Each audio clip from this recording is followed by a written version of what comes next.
हाय प्यारे बच्चों। एग्ज़ाम कैसा रहा? ऑब्वियसली कमेंट में ज़रूर बताना। मैं अपना एनालिसिस देता हूँ पेपर का। पेपर देखा हमने, डिस्कशन भी किया, आपने देखा। एंड इम्पॉर्टेंट ये है कि अब जब एग्ज़ाम हो गया है तो किस तरह से पेपर को हम एनालाइज करें। मुझे ऐसा लगता है कि जो पेपर था एक तरह से हल्का मॉडरेट था। मैं इजी तो नहीं कहूँगा, टफ भी नहीं कह सकता। इसमें दो चीज़ इंपॉर्टेंट है। एक तो कि अगर आपने पैटर्न देखा होगा क्वेश्चंस का, तो मोस्ट ऑफ द क्वेश्चन थे प्रीवियस क्वेश्चन के ऊपर बेस्ड। पीवाईक्यूज कम से कम नहीं तो 70 से 80% क्वेश्चन जो पीवाईक्यू के ऊपर बेस्ड थे।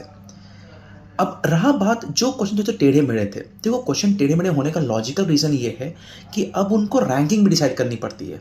जो जिस बच्चे ने प्रीवियस क्वेश्चन सही से सॉल्व किया है उसका सिलेक्शन तो तय है।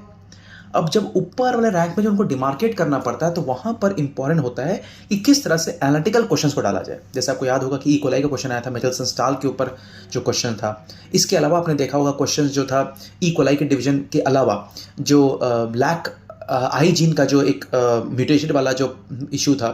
तो ये सारे जो क्वेश्चन थे, सेल साइकिल का देखो क्वेश्चन थे, ये सारे क्वेश्चन ये डिमार्केट करता है कि रैंकिंग कैसे डिफर कर पाएंगे वो। इस बार रीजन सेशन के ऊपर भी क्वेश्चंस आए, मैथ्स का कॉलम टाइप के क्वेश्चंस आए। तो ये सब इस क्वेश्चन इसलिए आता है कि जब हम रैंक डिसाइड करते हैं तो किस बच्चे ने अपना दिमाग को बिल्कुल शांत रखा और उसने उस तरह से क्वेश्चन बनाया, वो उसको हेल्प करता है। अब रहा बात कि सर मेरा पेपर तो अच्छा गया, अब मैं क्या करूं, कितना स्कोर मुझे लाना चाहिए। देखो फिजिक्स का देखा जाए तो फिजिक्स में ना क्वेश्चन जो है वो ईजी भी थे और टफ भी थे। तो इस बार क्या हुआ था कि बायोलॉजी का पेपर करने में बहुत सारे बच्चों को 45 मिनट्स लग गया और जिन्होंने थोड़ा सा एक्स्ट्रा टाइम लिया था उनको सवा से 1 घंटा से ज़्यादा लग गया, सवा घंटा लग गया। तो ऑब्वियसली जो केमिस्ट्री में थोड़ा सा हलबड़ी हो गई कि क्या मैं करूं। तो इस कारण से मैक्सिमम बच्चे जो हैं वो थोड़ा सा ये कह रहे हैं कि पेपर लेंदी था और हमसे क्वेश्चन सारे पढ़े नहीं गए और हम पढ़ नहीं पाए। तो एक बात ध्यान रखो कि ये रूल हमारे डॉक्टरी लाइफ में भी इंपॉर्टेंट होता है कि कुछ शॉर्ट केस होते हैं, कुछ लॉन्ग केस होते हैं। जो लॉन्ग केस होते हैं उसको यूजुअली हम लास्ट में रखते हैं, बिकॉज हमें पता है जब बहुत टाइम लगेगा। तो पहले जो शॉर्ट केस होता है उसको हम फटाफट निपटा देते हैं।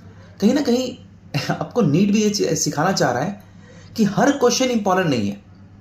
कभी कभी आपको खुद का दिमाग यूज करके ये समझना पड़ेगा कि किस क्वेश्चन को पहले सॉल्व करना है, किस क्वेश्चन को बाद में सॉल्व करना है। तो कहीं ना कहीं मुझे अगर लगता है कि अगर एक सेफ स्कोर बात है, सेफ स्कोर से मेरा मतलब है कि गवर्नमेंट मेडिकल कॉलेज में अगर सीट चाहिए है आपको, तो 600 के ऊपर तो आपका स्कोर होना ही चाहिए। That is what I believe. All India से अगर आपको गवर्नमेंट मेडिकल सीट चाहिए तो 600 के ऊपर अगर आपकी स्कोर आ रही है तो डेफिनेटली आपको अच्छा मेडिकल कॉलेज मिल जाएगा। हाँ, 610 भी जा सकता है, 590 भी जा सकता है, बट मुझे ऐसा लगता है कि ये स्कोर काफ़ी सेफ होनी चाहिए। तो जिसका स्कोर इसके ऊपर है वो तो फिलहाल रेस्ट कर सकता है, हल्का फुल्का रिविजन कर सकता है, ऑब्वियसली उसको मन है तो, बट मुझे लगता है कि that is very safe score. हाँ, जिसका सेफ को इसके नीचे है बेटा, वो लोग अपनी तैयारी वापस शुरू कर देंगे, क्योंकि तैयारी अगर आप छोड़ोगे तो मोमेंटम जो है वो आपका लूज जाएगा। अच्छे से पढ़ाई की हो और हमें पता है कि हम और अच्छा कर सकते हैं, तो इसीलिए बस आप पढ़ाते रहो। रिजल्ट तो जब आएगा तो आपको बताएगा ही बताएगा। जिनका भी स्कोर मुझे लगता है कि अगर 400 के नीचे है या 450 या 500 के नीचे है, मैं कहूँगा 500 के जिसके नीचे है, वो अपनी पढ़ाई लगातार करते रहे। आपको पता है कि उड़ान हमेशा आपकी हेल्प करता है। इस तरह भी जो भी बच्चे बार बार रिवाइज करना चाहते हैं और जिनके पास एकेडमिकली ग्रो करने की बहुत क्षमता है बट फाइनेंशियली उतना पॉसिबल नहीं हो पाता उनके लिए, वो बार बार रिवाइज करना चाहते हैं, तो वो हमारे जो न्यू कोर्स हमने लॉन्च किया है, डिस्क्रिप्शन में आप देख सकते हो, उसको आप ज्वाइन कर सकते हो और वहाँ पर उसका फॉलो भी कर सकते हो। 3 बार 4 बार रिविजन कर सकते हो उस चीज़ को। जो आपकी पॉइंट वीक है उसी पे ध्यान दो, क्योंकि जो आपके स्ट्रॉन्ग है वो तो ऑब्वियसली स्ट्रॉन्ग है। जो चैप्टर्स वीक हैं उस पर आप ज़्यादा ध्यान दे सकते हो। इस बार हम बायोलॉजी की बात करें तो देखो कितने सारे क्वेश्चन आए थे जेनेटिक्स से। तो बिकॉज जेनेटिक्स से क्वेश्चन आए थे तो आपको वो पोर्शन काफ़ी स्ट्रॉन्ग रखना है। इस बार क्वेश्चन आए थे सेल साइकिल से, तो एक pattern of set of pattern question होता है जहां से बहुत सारे क्वेश्चंस आते हैं। मैं ये नहीं कह रहा हूं कि बाकी टॉपिक्स या सब्जेक्ट्स इंपॉर्टेंट नहीं है, मैं सब कुछ इंपॉर्टेंट है, बट आप तैयारी वैसे करते हो जहां पर आपको ये पता होता है कि हाँ ये ज़्यादा स्ट्रॉन्ग है, ये ज़्यादा इंपॉर्टेंट है और ये हल्का सा कम इंपॉर्टेंट है। तो अकॉर्डिंगली आपका टाइम डिवीजन वैसे डिफर हो जाता है। तो सेम बात जब आप अगले साल की प्रिपरेशन करोगे तो इन सभी बात को ध्यान रखना पड़ेगा। सबसे इंपॉर्टेंट है कि प्रीवियस क्वेश्चन के ऊपर आपको बहुत ध्यान रखना है। एक बार आपका बेस तैयार हो जाए तो आपकी सिलेक्शन तय है। उसके ऊपर जाने का तो कोई अंत नहीं है ना। तो उसके ऊपर जाने के लिए आपके एनालिटिकल पावर ऑफ क्वेश्चंस जो है वो बेटर करनी पड़ेगी। तो उसकी तैयारी भी आपको करने के लिए आपको क्वेश्चंस और बनाने पड़ेंगे।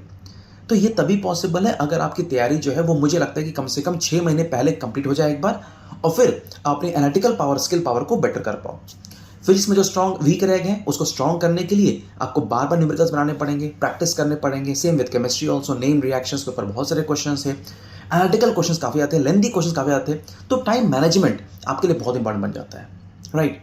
तो अगर आप इन बातों का ध्यान रखोगे तो मुझे लगता है कि आने वाले दिनों में कुछ भी करो लाइफ में बहुत ही अच्छा करोगे। Honestly from my side I wish you all the best, take care, पढ़ाई अच्छे से करते रहो। जिनका की स्कोर कम है, जिनको अच्छा है, very very congratulation. Do let me know in the comment box below कि कैसा आपका स्कोर आ रहा है, एंड लेट मी नो कि how can we help you in days to come. फिलहाल जो न्यू बैच है हमारा, उसकी डिस्क्रिप्शन में लिंक डाली हुई है, उसको फॉलो करो, and I am very sure you will really shine in the years to come. Take care, goodbye, god bless you all, bye bye.